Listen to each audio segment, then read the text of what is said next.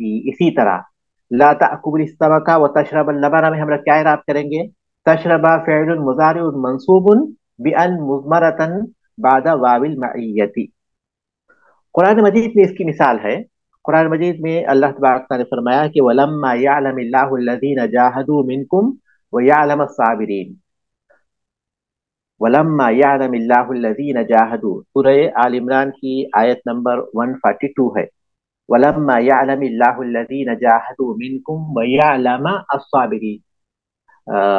اور اللہ تبارک تعالیٰ نے ابھی نہیں جانا، مطلب ایسا جاننا ہے جس پر فعل کا بدلہ دیا جاتا ہے. اللہ تعالیٰ تو پہلے بھی جانتا ہے، بعد بھی جانتا ہے، جو عدم میں ہے اس کو بھی جانتا ہے، جو عدم میں نہیں ہے جو موجود ہے اس کو بھی جانتا ہے. اللہ کا علم تو مکمل طور پر محیط ہے.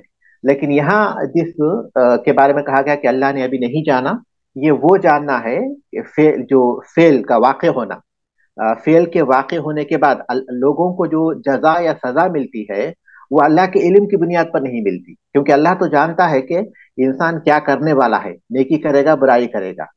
لیکن اللہ کے اس علم کی بنیاد پر انسان کو اچھا یا برا بدلہ نہیں ملتا، اس کے واقع ہونے کے بعد ملتا ہے. تو واقع اس چیز کا واقع ہو جانا یہ وہ چیز ہے جس کی بنیاد پر انسان کو جزا یا سزا ملتی ہے، جزا و سزا کی بنیاد ہے. تو یہاں وہ علم مراد ہے. اللہ تبارک و تعالیٰ نے ابھی نہیں جانا ان کو جو تم میں سے جہاد کرتے ہیں اور صبر کرتے ہیں. جہاد اور صبر دونوں ایک ساتھ، جہاد اور صبر دونوں ایک ساتھ. وَلَمَّا يَعْلَمِ اللَّهُ الَّذِينَ جَاهَدُوا مِنْكُمْ وَيَعْلَمَ الصَّابِرِينَ. یہ مثال ہے کس کی؟ واو المعیہ کی. واضح ہے؟ جی شیخ تھوڑا سا نا تھوڑا سا مشکل سا ہے کہ بیچ میں نفی بھی آ رہی ہے اور کسی چیز کا حکم بھی ہے. اس سے پہلے نفی ہے، تو واو المعیہ نفی اور طلب کے سیاق میں آنا ضروری ہے. اسی وقت پر وہ منصوب، اسی وقت پر وہ اپنا کام کرے گا. اگر اس یعنی سیاق میں نہیں ہے تو واو شیخ ایک المعیہ. جملے میں دونوں اپوزٹ ہونے چاہیے. دو کام ایک ساتھ ہوئے، اپوزٹ ضروری نہیں ہے. دیکھیے لا تاکل السمک وتشرب اللبن، یہ دونوں اپوزٹ نہیں ہے. جی. مچھلی اور دودھ یہ دونوں اپوزٹ تو ہے نہیں، یہ ضروری نہیں ہے اپوزٹ ہو. بس اتنی ضروری ہے کہ دونوں کا ایک ساتھ جمع کرنا، یہ اس میں منع ہوتا ہے. دونوں کے ایک ساتھ کرنے کا اس میں جو ہے ممانعت ہوتی ہے. تو اس حیثیت سے وہ واو المعیہ کہلاتا ہے. اس کے اپنے معنی کے اعتبار سے وہی ہے اس کے معنی. واو المعیہ یعنی وہ واو جو ساتھ کا فائدہ دیتا ہے، مصاحبت کا فائدہ دیتا ہے. ٹھیک ہے. سبحانک اللہم و بحمدک، اشہد ان لا الہ الا انت، استغفرک و اتوب الیک.